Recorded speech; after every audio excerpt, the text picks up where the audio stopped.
Hello বন্ধুরা, প্রিয়ার কিচেনে সকলকে স্বাগত। আজ আমি নিমকির পায়েস করে দেখাবো। কিভাবে নিমকির পায়েস করা যায় সেটা আমি করে দেখাবো, তোমরা দেখতে থাকো। তার জন্য আমি এখানে হাফ লিটার দুধ নিয়ে নিয়েছি। এই দুধটা আমি একটু ঘন করে জাল দিয়ে নেব, তোমরা দেখতে থাকো। পরবর্তী পর্যায়ে ফিরে আসছি। বন্ধুরা, আমার দুধটা ফুটে উঠেছে। এখন এই পর্যায়ে আমি দুটো এলাচ ফাটিয়ে দিয়ে দিচ্ছি। দিয়ে দিচ্ছি 2 চামচ চিনি।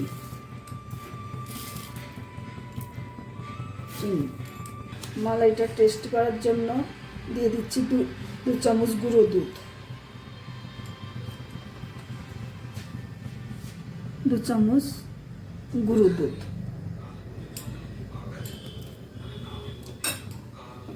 দিয়ে ভালো করে নেড়ে দেব। এতে করে মালাইটা তাড়াতাড়ি ঘন হবে এবং গুঁড়ো দুধের জন্য টেস্টও হবে।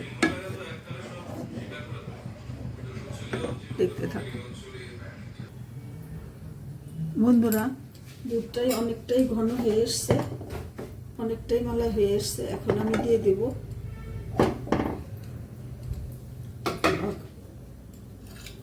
পরিমাণ মতো নলেন গুড় দিয়ে দিচ্ছি। তোমরা যে অনুসারে মিষ্টি খাবে সেই অনুপাতে মিষ্টি দেবে। আমি এখানে 2 চামচ চিনি দিয়েছিলাম যাতে গুড়ে কেটে না যায়, এর জন্য এখন গুড়টা দিয়ে দিচ্ছি। মালাইটা আমার অনেকটাই ঘন হয়ে গেছে, আমি এর থেকে আর ঘন করব না, ঠান্ডা হয়ে গেলে আরও ঘন হয়ে যাবে। তোমরা দেখতে থাকো, পরবর্তী পর্যায়ে আমি ফিরে আসছি। দেখো মালাইটা এই পর্যায়ে হবে, তখন নামে নিতে হবে। আমি এখন ঠান্ডা হয়ে গেলে পরবর্তীতে দেখাচ্ছি তোমাদের। বন্ধুরা, আমি হাফ লিটার দুধের জন্যে এটার 1 কাপ ময়দা নিয়েছি। 1 কাপ ময়দাটাকে আমি সাদা তেল দিয়ে ভালো করে মুলাম দিয়ে নর্মাল জল দিয়ে মেখে একটা ডো করে রেখেছি।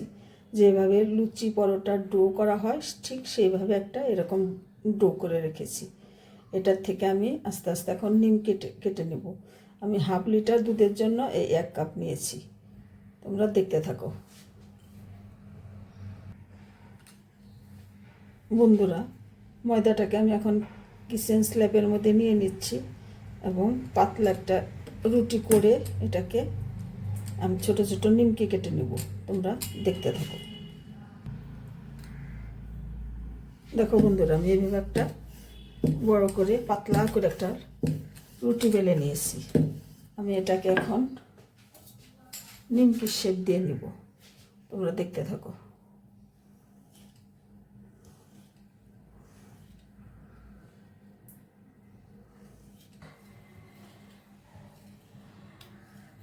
দেখো বন্ধুরা, আমার সবগুলি নিমকি কাটা হয়ে গেছে। আমি এখন পরবর্তী পর্যায়ে ফিরে আসছি, তোমরা দেখতে থাকো। এটাই যে এইভাবে কেটে কেটে নিয়েছি আমি নিমকির শেপে। বন্ধুরা, পরবর্তী পর্যায়ে ফিরে এলাম। আমি একটা ফ্রাই প্যান বসিয়ে দিয়েছি, এটা উনানটা এখন ধরিয়ে দিচ্ছি। পরিমাণ মতো সাদা তেল দিচ্ছি ভাজার জন্যে। নিমকিগুলো ভেজে নেব। বন্ধুরা, আমার তেলটা গরম হয়ে গেছে, আমি অল্প অল্প করে ছেড়ে দিচ্ছি। হালকা গরম করে নিতে হবে।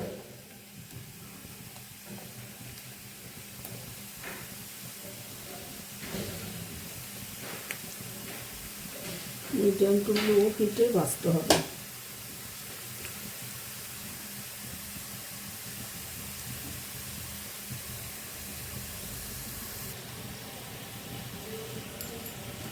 বন্ধুরা, আমার এক বেশ ভাজা হয়ে গেছে। এর থেকে আর লাল করবো না, ঠান্ডা হয়ে গেলে আরও লাল হয়ে যাবে।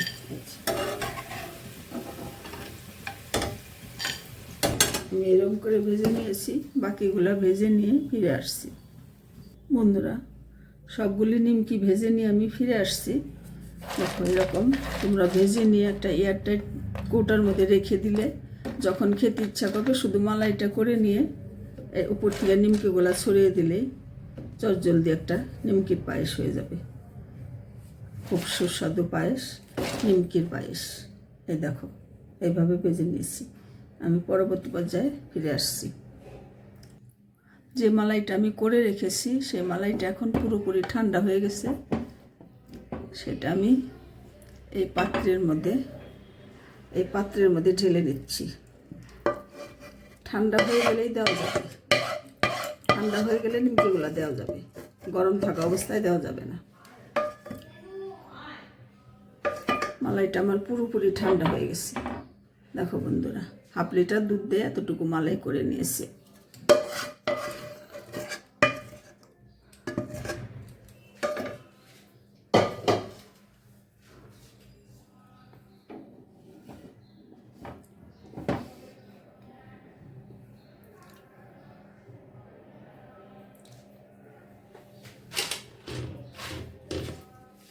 দেখো বন্ধুরা, আমি যে নিমকিগুলো ভেজে রেখেছি সেই নিমকিগুলো আমি এখন উপর দিয়ে আস্তে আস্তে ছড়িয়ে দেব।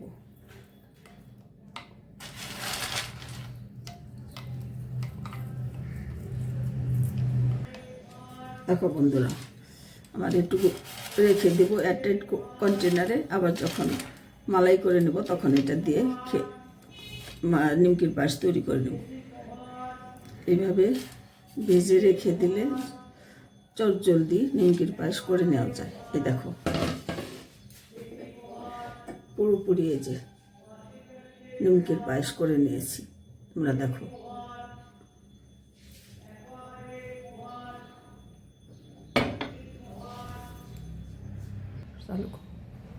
হ্যালো বন্ধুরা, এই দেখো নিমকির পায়েস আমার পুরোপুরি হয়ে গেছে। এইভাবে তোমরা তৈরি করে দেখো, আশা করি তোমাদের ভালো লাগবে। এর উপর দিয়ে তোমরা কাজু বাদামও দিয়ে দিতে পারো। বন্ধুরা, যদি আজকের রেসিপিটা ভালো লাগে সাবস্ক্রাইব করো, লাইক করো এবং আমার সাথে থেকো। তোমাদের অনেক অনেক ধন্যবাদ। তোমরা ভালো থাকো।